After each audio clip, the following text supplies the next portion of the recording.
Oi, nem sempre um coado, mas sempre um café, né?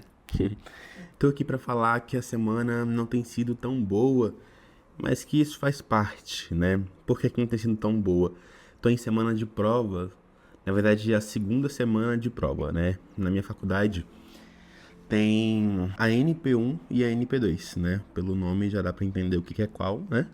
A NP1 são as primeiras provas, a primeira semana de prova da faculdade, e NP2 é a segunda. Porém, na NP2, lá na minha, as matérias que são online, obrigatórias também, a gente tem algumas matérias na grade, são matérias mais, entre aspas, desnecessárias, né? Elas são presenciais na NP2. Primeira semana de prova da NP2 foi toda das matérias online, e agora, na semana atual, são as matérias convencionais, que são presenciais. Então, tô tendo que estudar em dobro e conciliar a rotina de trabalho, de estudo, de vida pessoal, né? Tem sido muito difícil.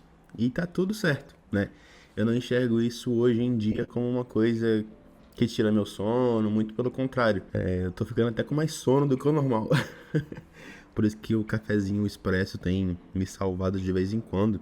Mas o que eu tenho pra dizer aqui é que é super normal isso. Nessas últimas 2 semanas eu tenho ficado um pouco mais desanimado, não com a faculdade em si, não com o curso, muito pelo contrário. Porém, essa rotina tem cansado, né? Assim, e tá tudo certo. É só uma rotina, a gente tem que enxergar isso como uma fase que vai passar. Pra ser mais exato, na semana que vem, praticamente as aulas já acabaram. Na verdade, as aulas já acabaram. A gente tá tendo só provas, né? Na outra semana vai ter uma prova substitutiva, que lá tem essa possibilidade, que eu fiz uma viagem a trabalho também e perdi uma prova. Então, semana que vem tem essa prova substitutiva, receber as notas e final do primeiro semestre. Tava dando uma olhadinha na grade do segundo semestre, eu vou ter algumas matérias que eu considero um pouco difíceis, né? Eu vou mostrar para vocês aqui, semestre que vem. Então, a gente vai ter o PIN, né? O PIN, que é o Projeto Integrado Multidisciplinar, que, como eu disse anteriormente, tem em todos os semestres. É como se fosse do TCC do curso superior de tecnologia, né? Todo semestre a gente tem também Engenharia de Software Ágil, Algoritmo e Estrutura de Dados em Python. Então, provavelmente vai ser o mesmo professor do primeiro semestre agora, que a gente está tendo lógica de programação, vai continuar para o segundo semestre, bem provavelmente. Programação estruturada em C. C é uma linguagem que, pelo que eu vi, eu considero ela um tanto quanto difícil, né? Eu nunca cheguei a estudar a fundo sobre essa linguagem, porém é algo que não é como Python, que tem uma sintaxe muito simplificada, né? De certa forma. Análise e projeto e sistemas é uma matéria também. Aí agora, já partindo para as matérias que são online, pesquisa, tecnologia e inovação, educação ambiental, rede de computadores, inteligência artificial. Isso é uma matéria que poderia facilmente ser presencial, né? Porém, não é. Estudos disciplinares, que também é outra obrigatória que a gente faz online todo semestre, né? Então, o que eu disse que são matérias mais... As online são matérias mais bobas, né? Entre aspas, bem entre aspas, é que uma matéria como educação ambiental não tem tanto sentido num curso de tecnologia, por exemplo, né? Esse semestre agora a gente está tendo ética, direitos humanos, então tem que avaliar se faz sentido. Mas, como eu disse, é uma obrigação, então tem que cumprir, que o que a gente está buscando é o certificado de conclusão do curso, né? E não gostar de todas as matérias.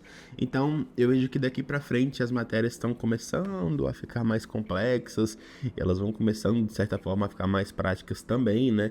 Nesse primeiro semestre foi algo mais introdutório, apesar da gente já ter visto muito código com Python, né? Em lógica de programação, porém, partir de agora, acho que a ideia é mais mão na massa e tem matérias mais bobas no presencial, por exemplo.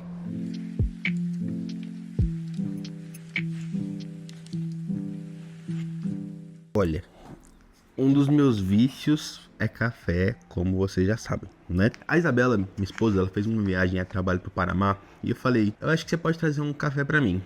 Ela me chega com 5 pacotes de café. Sem palavras, porque eu amo muito café e pelo que ela falou, Panamá é uma região que tem um café maravilhoso, apesar dela não gostar de café, mas locais falaram, né?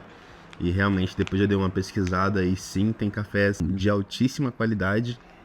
Então, se eu não sou o homem mais feliz do mundo, agora eu nem sei quem é, né? Olha só, alguns já estão abertos, como vocês podem ver, né? Mas estão aqui. Todos os cafés do Panamá que sempre quando ela faz alguma viagem assim a trabalho eu peço pra ela trazer algum café pra mim, só que dessa vez ela exagerou. Que bom, né?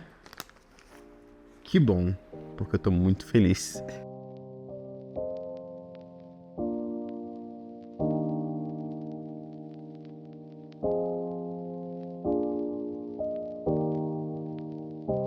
Uma tecnologia que eu tenho estudado muito por fora é uma biblioteca para front-end chamada React. Ela causa polêmica no mercado porque ela é odiada por muitos e adorada por outras, né? Por uma grande maioria. Eu tô tentando desenvolver, na verdade, uma plataforma utilizando essa biblioteca do React. O que basicamente é, né? O React, ele une o HTML, que é uma linguagem de marcação, que a gente desenvolve sites, né? Páginas de sites, CSS, que é de estilização, com o JavaScript. E isso tem um arquivo com extensão JSX, né? Que basicamente une os dois. O resumo de tudo é que o arquivo JSX, que é uma extensão, une o HTML com o JavaScript. Então, quando você vai bater o olho pela primeira vez, nunca teve contato, é meio estranho, que tá misturando tudo ali, vira meio que uma bagunça. Porém, essa biblioteca você consegue utilizar componentes para você reaproveitar em outro local da sua página. Você consegue desenvolver páginas single page application, são páginas mais rápidas, são páginas mais fluidas, e eu tenho tentado desenvolver uma plataforma utilizando React, e tudo que é muito novo pra gente, a gente só aprende botando a mão na massa. Então eu pensei, poxa, eu vou tentar fazer essa página que é para uma empresa toda em React, né? E eu tô gostando bastante, assim, só que o que me deixa um pouco chateado é que hoje em dia ou é 8 ou é 800, né? Então você vai ver no YouTube, pesquisar React, tá todo mundo metendo pau. Você vai pesquisar JavaScript, tá todo mundo falando muito mal e tem outras pessoas falando muito bem. Então, como não surtar buscando tecnologias novas na internet? É muito difícil, né? Eu tenho evitado ao máximo pesquisar este tipo de coisa, assim, em vídeos no YouTube. É claro que tem muitos canais aí que são de entretenimento, fala mal de algumas coisas, mas no fundo tá utilizando, entendeu? Então, tá fazendo mais pelo entretenimento, como eu disse, tá tudo certo. Só que é muito perigoso a gente procurar nesse início, assim, muitos conteúdos na internet, porque tem muita gente falando muito mal, sabe? E isso às vezes acaba frustrando um pouco a gente.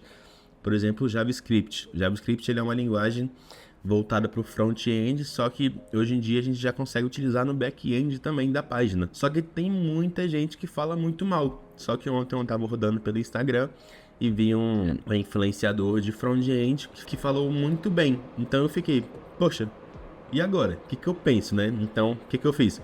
Eu fui lá, botei o chat GPT, perguntei por que é bom, por que é ruim.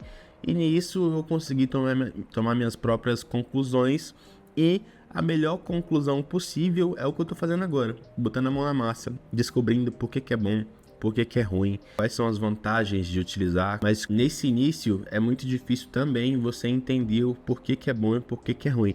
Então, no desenvolvimento front-end, eu comecei lá no início, antes de começar a faculdade. Eu já comecei estudando o HTML, o CSS, o JavaScript, que é a base, a raiz do front-end, né? Para agora poder ir para uma biblioteca, que é o React, que eu comentei. Mas é muito louco você ver que tem muitas pessoas falando mal e outras bem, e você fica meio perdido nesse mar de indecisões, né? Só que uma forma que eu tomei é botar a mão na massa e tentar ver o que é bom e o que é ruim, como eu disse, né? E isso tem sido legal pra mim, de certa forma. E por eu estar em rotina de prova, tendo minhas demandas de trabalho também, que, como eu disse, eu ainda tenho meu trabalho principal, que eu sou filmmaker, né? Então tem coisas para editar. E enfim, então é uma semana um pouco atípica por aqui e eu imagino que você também tem a sua semana atípica. Seu mês, seu ano, vai depender muito do que você faz, de como é que é a sua rotina. Porém, eu tenho buscado muito relaxar, né? Tem momentos ali de noite, vendo um filme, uma série ou um vídeo no YouTube que eu gosto muito também. Aqui em casa praticamente a gente não vê televisão, é basicamente só YouTube ou Netflix na TV, né? Pra desligar da mente mesmo, porque a área de programação é uma área que exige muito do seu mental, você tá olhando pro computador o tempo todo, digitando código e ver muito código também cansa um pouco a mente, né? E nem tudo são flores, né? Não ache que você vai entrar na área da programação e tudo vai ser mil maravilhas, você vai ganhar rios de dinheiro logo no início, isso não acontece. Pode até acontecer, pode dar uma sorte muito grande, né? Como os coaches aí vendem, você vai aprender a programar em 6 meses, isso aí não acontece de fato.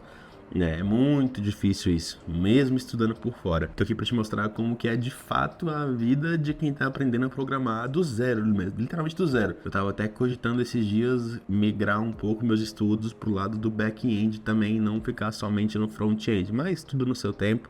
Eu acho que essa parte do front ela é mais fácil para entrar no mercado de trabalho, então tá sendo legal de certa forma aprender isso e o React tá sendo biblioteca que eu tô inserindo aos poucos, né? Mas é isso, eu espero que você tenha gostado e a vida é assim mesmo, a vida é real de certa forma e não pode abaixar a cabeça, tem que estudar mesmo. Agora vou trabalhar aqui, tem minhas demandas e amanhã tem uma prova de matemática e estatística que foi a matéria ok, porém mais chatinha, né? Eu falei em um outro vídeo que eu gostei, mas o que eu falei que eu gostei foi... Não é que eu gostei de matemática, né? Matemática é muito difícil se gostar. Eu gostei que eu consegui entender as coisas, que eu consegui assimilar os conteúdos e tirar boas notas, mas gostar mesmo de fato seria muita hipocrisia da minha parte, né?